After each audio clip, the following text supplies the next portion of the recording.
जीवन मंगल। क्या है आध्यात्म? दर्शन, चिंतन धारा, विद्या या संस्कृति की परंपरागत विरासत। आध्यात्म दर्शन यानी जीवन का शाश्वत सत्य। मानव जीवन से जुड़े शाश्वत सत्यों को जानिए और समझिए उपासक डॉक्टर सोहन राज तातेड़ से हमारे खास कार्यक्रम आत्मविज्ञान में। आत्मविज्ञान यानी सही दृष्टि, सही सोच। भाई और बहनों, मातृशक्ति को नमन। स्टूडियो में आपका हार्दिक स्वागत है, अभिनंदन है, सत्कार है। आत्मविज्ञान साइंस ऑफ द सोल कार्यक्रम के अंतर्गत हम आपको सही दृष्टि, सही सोच, राइट विजन, राइट थिंकिंग के तहत आपकी नकारात्मक सोच को सकारात्मक सोच में बदलना चाहते हैं। आपको एक अच्छा इंसान बनाना चाहते हैं। आपको कुदरत का कानून बताना चाहते हैं। आपको सनातन सत्य बताना चाहते हैं। आपको जो है अल्टीमेट ट्रुथ क्या है, जीवन की वास्तविकता क्या है, इस जगत को चलाने वाला कौन है, इन सब चीज़ों की जानकारी हम नए नए एपिसोड्स के माध्यम से आत्मविज्ञान कार्यक्रम के अंतर्गत देना चाहते हैं। तो आज का हमारा बहुत ही सुंदर विषय है, वो है दुख का कारण अज्ञान। भाई और बहनों, बहुत ही सुंदर विषय है। देखिए कि 84 लाख जीवा योनियां उत्पत्ति स्थान है सृष्टि में, इस नेचर माँ के अंदर, और उन उत्पत्ति स्थानों पर जीव अपने कर्मों के अनुसार जो है जन्म लेते रहते हैं। जो ही आयुष्य पूरा हुआ, जो ही जो है उसने जन्म ले लिया, अपना नया आयुष्य पूरा करते नया जन्म लेता है। और इस तरीके से 84 लाख जीवा योनि का चक्कर, 4 गति, नरक गति, तिर्यंच गति, मनुष्य गति, देव गति, 4 गतियों के अंदर और 84 लाख जीवा योनि के अंदर व्यक्ति जो है, यह आत्मा है, ये भ्रमण करती रहती है। क्योंकि ये अपने कर्मों का बंधन करती है, और कर्मों का बंधन करने, क्यों कर्म जो है स्थायी नहीं है। कर्म भी कभी न कभी एक दिन झड़ते हैं, उनका भी उदय आता है। जो इस जन्म के अंदर बांधते हैं, आने वाले जन्म में उसका उदय होता है। तो कर्मों के भुगतान के लिए दूसरा जन्म लेता है, और हर बार जन्म लेता रहता है, और वो लेता ही रहेगा जब तक कि वो उसको ज्ञान न मिले, वो अंतरात्मा नहीं बन करके वो मुक्ति की ओर जो है प्रयाण न करे, उसको सम्यक दर्शन न मिले, तब तक मोक्ष की नींव नहीं लगती है। वो जीवन भर जो है इस 84 के चक्कर में घूमता ही रहता है। तो हमें जो है वह, और ये सारा जो करता है, उससे सुख और दुख की अनुभूति होती है। कोई भी जन्म लेने वाला व्यक्ति है, प्राणी है, वो दुख नहीं चाहता है, वो जीना चाहता है। तो जब कोई भी दुख नहीं चाहता है और जीना चाहते हैं, और किसी को जन्म हमने नहीं दिया, वो तो प्रकृति माँ ने दिया, उसके आयुष्य कर्म ने जन्म दिया, तो उसको दुख देने का, उसको प्रताड़ित करने का और उसका शोषण करने का, उसको दुखी करने का हमारा क्या अधिकार है? हमारा कोई अधिकार नहीं है। लेकिन फिर भी हम अधिकार को अपने हाथ में लेकर के, अधिकारों का हनन करके हम दोष करते हैं, हम लोगों को दुख देते हैं, और उन दुख देने के कारण जो है हमारे कर्मों का बंधन होता है। और यही सबसे बड़ा ज्ञान है। सबसे बड़ा अज्ञान क्या है कि हम जो है वो व्यक्ति के अंदर, जो जिस तरीके के व्यक्ति के अंदर विराजमान जो आत्मा है वो हमारे जैसी है, इसकी हमको इसकी अज्ञानता होती है। मैं कौन हूँ, इसकी अज्ञानता ही, ये सबसे बड़ा अज्ञान है, और ये दुख का कारण है। और इसको अविद्या कहा गया है, इसको राग द्वेष कहा गया है, इसको कर्म शरीर कहा गया है, इसको कार्मण शरीर, लिंग शरीर, कॉजल बॉडी कहा गया है, इसको कषाय भी कहते हैं, इसको क्रोध मान माया लोभ भी कहते हैं। यही जो है दुख का कारण है, और यही अज्ञान है। तो दुख का कारण अज्ञान है, इसके कारण दुख होता है। अब देखिए कि हम दुख नहीं चाहते हैं, तो हम अज्ञान का विपरीत, उसकी प्रतिरोधात्मक चीज़ है, हम ज्ञान को प्राप्त करें। ज्ञान क्या है कि मैं मात्र जो है ये शरीर नहीं हूँ, मैं इस शरीर के साथ साथ में आत्मा भी हूँ। वो आत्मा है, वो मेरे, हम दोनों पड़ोसी हैं। ये जो शरीर मिला है, ये तो पूर्व जन्म के कर्मों के भुगतान के लिए मिला है, ये तो परिणाम मिला है और मेरा कार्य पुरुषार्थ करने का है। हम दोनों साथ साथ रहते हैं, एक ही शरीर में रहते हैं और मैं तो इन दोनों भ्रुकुटियों के बीच के अंदर जो हमारा आज्ञा चक्र है, वहाँ पर जो हमारा पिनियल ग्रंथि है, वहाँ पर हमारा दर्शन केंद्र है, वहाँ पर मैं तो निवास करती हूँ और मैं तो जो है अक्रिया हूँ, मैं तो शुद्ध स्वरूप में हूँ और मैं तो मात्र ज्ञाता हूँ, दृष्टा हूँ, देखने वाला हूँ, मैं जानने वाला हूँ, मैं कुछ नहीं करता। और जो ये शरीर भुगतान कर रहा है, ये जो परिणाम उसको पूर्व जन्म में मिले हैं और उसका भुगतान इसका उदय भाव के अनुसार, इसका प्रारब्ध के अनुसार जो भुगतान चल रहा है, उस भुगतान को जानने वाला, देखने वाला हूँ। और भुगतान में जब इसको ज्ञान प्राप्त हो जाता है और भुगतान के अंदर कोई भी वो फिर पुनः राग द्वेष के साथ जुड़ता है, तो मैं मेरी जो है वो सत्ता है प्रज्ञा को भेजता हूँ और प्रज्ञा जो है वो जाकर इसमें करेक्शन देती है कि तुझे ज्ञान लिया हुआ है। वो कुबुद्धि को सुबुद्धि बनाती है, सही रास्ते लाती है और उसका जुड़ाव हटाती है। जो परिणाम चल रहा है कर्मों का भुगतान, उसके राग द्वेष के साथ जुड़ाव हटा देता है। देखिए, मन वचन काया तीन जो है सबसे बड़े हमारे टूल्स है। इसके द्वारा ही हम कर्मों का बंधन करते हैं और इसके द्वारा ही कर्मों का भुगतान होता है। तो कर्मों का सारा भुगतान है वह जो है हमारे विचारों के द्वारा होता है, क्योंकि विचार ही मुख्य होता है। मन का काम विचार करना और जो है वचन का कार्य बोलना जो है वो ध्वनि करना और काया का काम शरीर करना। लेकिन सारी प्लानिंग जो होती है पहला सोचने से होती है, वो मन के माध्यम से होती है। तो इसीलिए जो है सारा विचारों के द्वारा भुगतान होता है। तो अगर हमें परिणाम को एज इट इज भुगतना और नए कॉजेज नहीं डालने, मुख्य बात है कि जो हम लेके आए हैं वो तो हम उसमें कर नहीं सकते। एक नई सांस लेने की हमको स्वतंत्रता नहीं है, लेकिन हमारा पुरुषार्थ ये है कि नए कर्मों का बंधन ना हो, हमारे जो है नए कॉज नहीं पड़े, नए कर्म बीज नहीं पड़े, क्योंकि वो नए कर्म है और वो राग द्वेष के साथ जुड़ना जो पूर्व का परिणाम चल रहा है, क्योंकि राग द्वेष ही राग द्वेष को जन्म देता है। कर्म जो है वो कर्म ही कर्मों का बंधन कराता है और कर्म ही कर्मों का भुगतान कराता है। उसमें आत्मा की तो केवल प्रेजेंस है, क्योंकि आत्मा ये कार्य कर ही नहीं सकता। आत्मा तो ज्ञाता है, दृष्टा है। आत्मा की प्रेजेंस इसलिए है कि अनादि अनंत काल से जो है इसके चक्कर में पड़ गया। देखिए, सांख्य के अंदर जो है पुरुष और प्रकृति दो चीज होती है।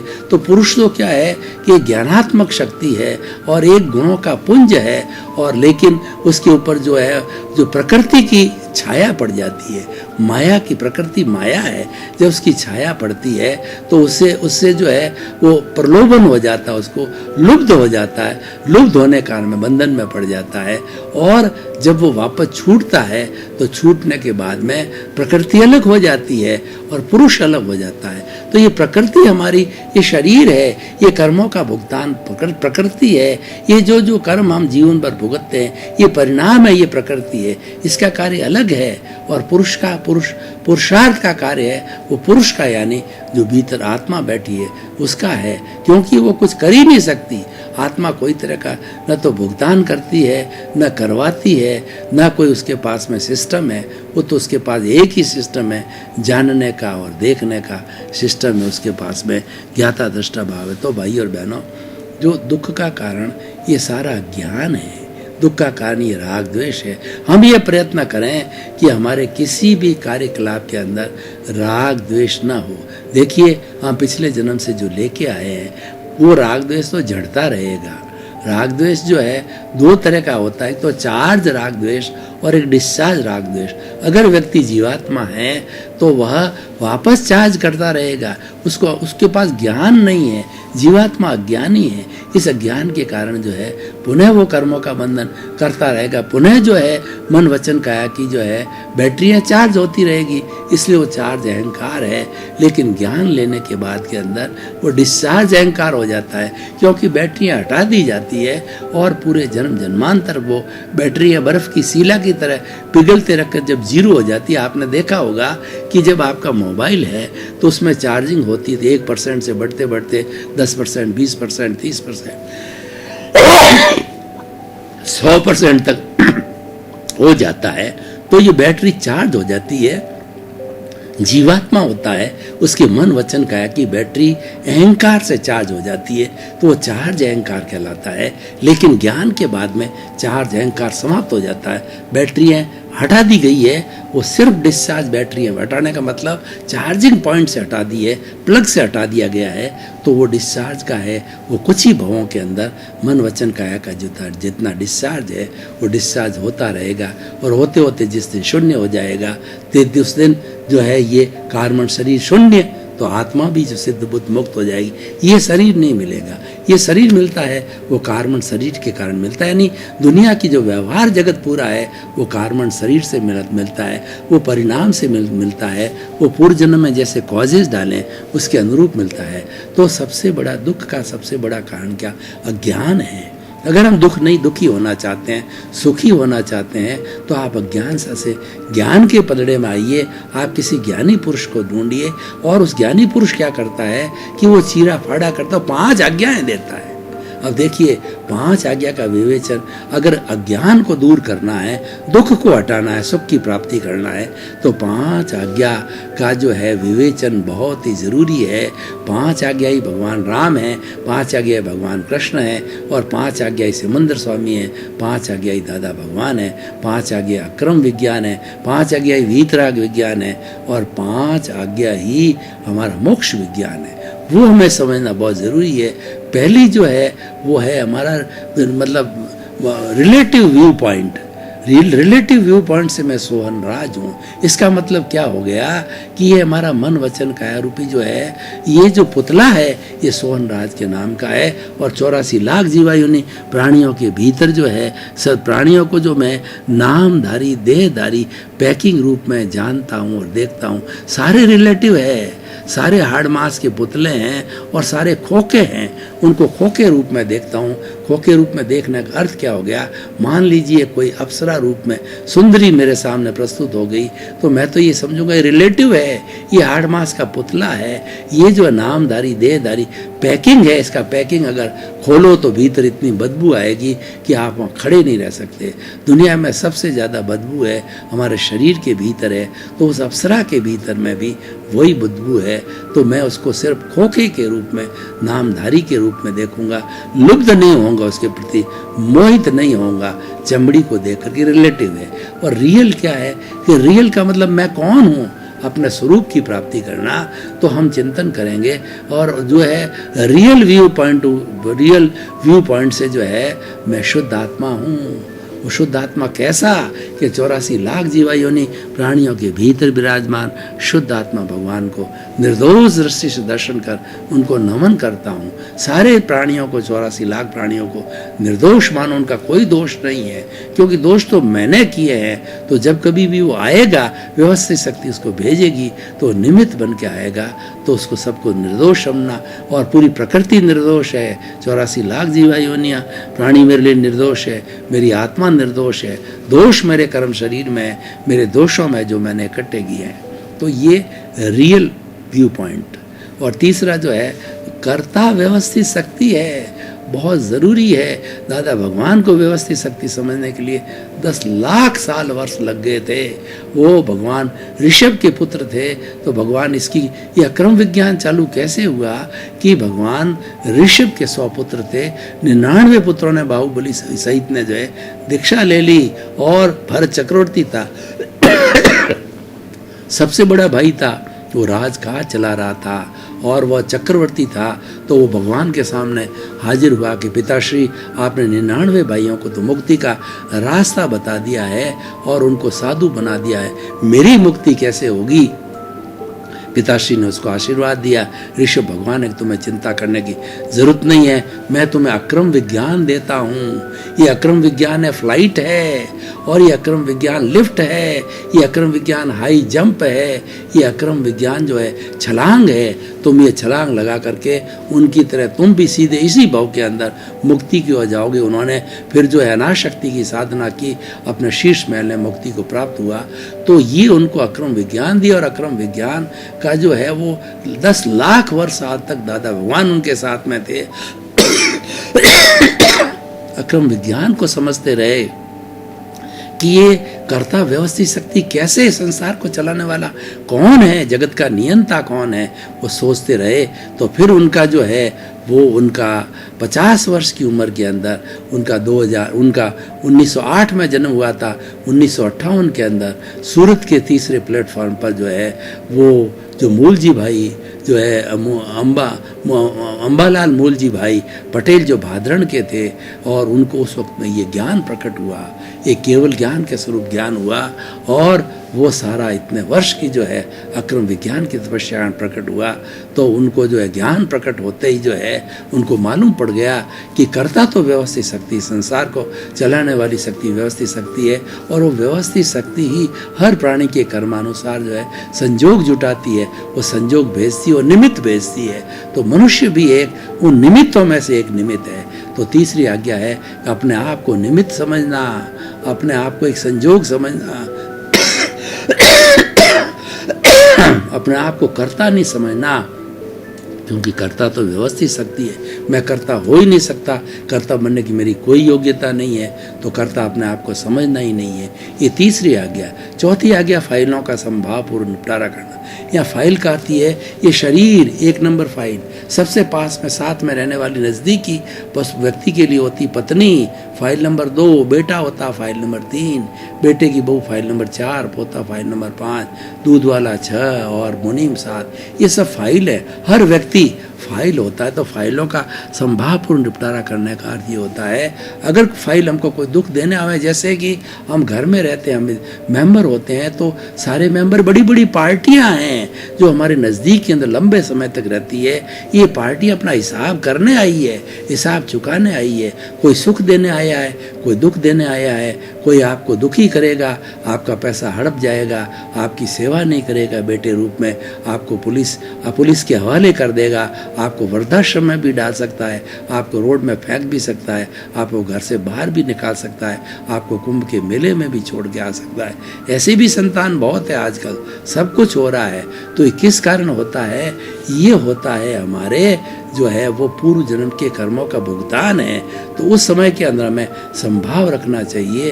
तो ये फाइलों का संभाव पूर्व निपटारा करना कि ये जो निमित्त बन के आया है, ये तो मैंने ही बुलाया है, इसका कोई दोष नहीं है, इसको तो व्यवस्थित शक्ति ने भेजा है, ये मुझे मुक्त करने आया है, मेरा ये हिसाब चुकता करने आया है, और मैं तो इसको प्रणाम करता हूँ और मैं इसके प्रति कृतज्ञता ज्ञापित करता हूँ कि ये मुझे मुक्त करके एनओसी दे करके मुझे मोक्ष भेजेगा।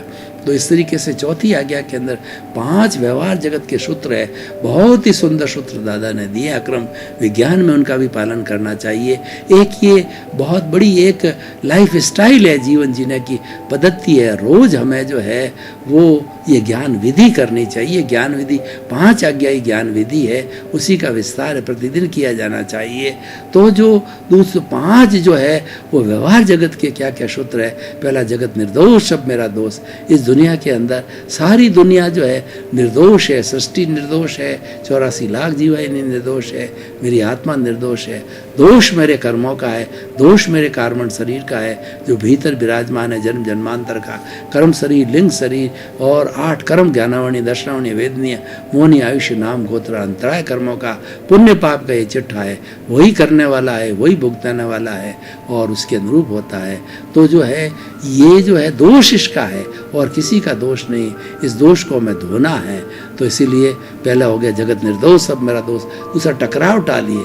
ये सारे दोष क्यों पैदा होते हैं कि टकराव से अगर हम 2 आदमी आपस में बात कर रहे हैं, राग द्वेष पैदा हो जाता, तू मैं होती। एक व्यक्ति एक कहता, सामने वाला 2 कहता, फिर 2 पे 4, 4 पे 8, नैले पे दैला चलता रहता और राग द्वेष बढ़ता रहता है। झगड़ा यहाँ तक आ जाता है, पुलिस कार्रवाई के अंदर, कोर्ट कार्रवाई के अंदर, थापा मुक्की के अंदर, मारने मरने तक पे चला जाता है। इसलिए दादा ने बोला 5 आज्ञा में टकराव टालिए। 5 आज्ञा में टकरा जो हमारा जो व्यवहार जगत का सूत्र है, टकराव टालिए। तीसरा, एडजस्ट एवरीवेयर। देखिए कहीं रोटी गर्म मिलती है, कहीं ठंडा मिलता है, कहीं घी ज़्यादा होता है, कहीं मुट्ठी चना होता है, कहीं पे सर्दी होती है, कहीं पे गर्मी होती है, कहीं पे कम मिलता है, कहीं पे ज़्यादा मिलता है। और हमारा कपड़ा है, कई बार हमको नया कपड़ा मिलता है, कई बार पुराना मिलता है। हर स्थिति में एडजस्ट एवरीवेयर। चौथा, भुगते उसकी भूल। आज जो कोई भी कष्ट मैं भुगत रहा हूँ, कोई भी तकलीफ भुगत रहा हूँ, वो किसी की दूसरे को दोषी नहीं देखना, दूसरे पर दोष नहीं डालना। वो मैं भुगत रहा हूँ और जो भुगताने आया है व्यक्ति, वो तो निमित्त है, वो मेरा ही दोष है, मैंने ही गलती की है, मैंने ही दोष किया, मैंने ही पाप किया है, मैंने इसीलिए जो है उसको मुझे धोना है। तो इसलिए अगले वाले का सामने जो आया है उसको तो भेजा गया है, उसको मैंने बुलाया, वो तो दूत के रूप में आया है। पुराने जमाने में एक राजा से दूसरे राजा के बीच के अंदर संधि की बात हो या युद्ध की बात हो या कोई भी बात हो, तो वो दूत के द्वारा भेजी हुई। दूत का बेचारा क्या दोष, तो ये तो व्यवस्थित शक्ति ने भेजा है, क्योंकि मैंने उसके साथ में बुरा व्यवहार पूर्व जन्मों के अंदर किया था, तो उसका उदय काल आया है, उसका जो है प्रारब्ध है, तब वो जो है निमित्त बन के आया है। तो इसका कोई दोष नहीं है, भुगतना उसकी भूल है। और ये ईश्वर घर का न्याय है, ये सारा न्याय ईश्वर करता है, यानी हमारा परिणाम करता है, हमारे पुण्य पाप करते हैं या हमारा पुरुषार्थ करता है, तो ईश्वर घर का न्याय है। और पांचवी आज्ञा है कि जो मूल शुद्ध आत्मा के खाते में जो है वो रकम जमा करने का मतलब जागृति रखो। हमको ज्ञानी ने जब ज्ञान दे दिया, दादा भगवान ने कृपा करके और उनके ज्ञानियों के माध्यम से हमको ज्ञान मिला, तो ज्ञान को जो है पांचवी आज्ञा में जागृति रखना कि उन ज्ञानी ने जो है हमको ज्ञान दे करके प्रतीति करा दी, 100% प्रतीति करा दी।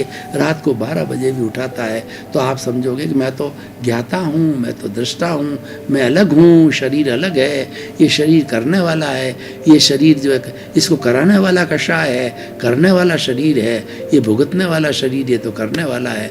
मैं ये नहीं हूँ, मैं तो इसका पड़ोसी हूँ, मैं तो अलग रहता हूँ, मैं तो ज्ञाता हूँ, मैं तो दृष्टा हूँ। भेद विज्ञान, वीतराग विज्ञान, मोक्ष विज्ञान, अक्रम विज्ञान, वो सारा कभी भी पूछो तो ये जागृति में रहता है। ज्यों ज्यों ये हमको ज्ञान लेने पर 15% जागृति मिल जाती है, और ज्यों ज्यों जो है हम इस जागृति को आगे बढ़ाते हैं, तो हमें जो ज्ञानी पुरुष ने 2% जो है अनुभव का खाता भी खोल दिया। 2% हमको ज्ञान देते ही 100% प्रतीति, 15% जागृति, लक्ष्य जागृति, और जो है 2% अनुभव देते हैं। तो हमारा अब जो है पांचवी आज्ञा ये कहती है कि तुम जो जागृति बढ़ाते रहो, ज्यों ज्यों जो है वो ग्राफ का बढ़ता जाएगा जागृति का, त्यों ही उसके साथ साथ में तुम्हारा अनुभव बढ़ेगा। और अनुभव बढ़ने पर एक दिन कुछ भवांतर के अंदर वो अनुभव जब 100% हो जाएगा, यानी तुम्हारा एक कर्म शरीर का एक भी परमाणु बाकी नहीं रहेगा, और आप 100% ज्ञाता दृष्टा भाव में आने लग जाओगे। भाई और बहनों, आपका बहुत बहुत धन्यवाद। आप आत्मविज्ञान कार्यक्रम की आत्मा हो, बराबर देखते हो, जब भी प्रवचन किया जाता है आप टकटकी लगा करके हमारे साथ देखते रहते हो, तो हमारा श्रोता और जो है वो श्रोता और वक्ता का तारतम्य तादात्म्य होना चाहिए, तभी चीज सार गर्भित होती है। हमको भी बताने का आनंद आता है और आपको भी ग्रहण करने का, सुनने का आनंद आता है। और आनंद ये तो आत्मा की बात है, सबको आनंद आएगा, तो हम वो आप में आनंद पैदा करना चाहते हैं, क्योंकि हमारा उद्देश्य सर्वे भवन्तु सुखिनः सर्वे भवन्तु निरामया।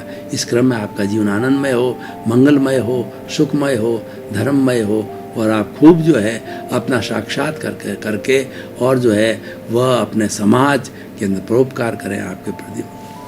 आत्मविज्ञान में आत्मविज्ञान यानी सही दृष्टि, सही सोच।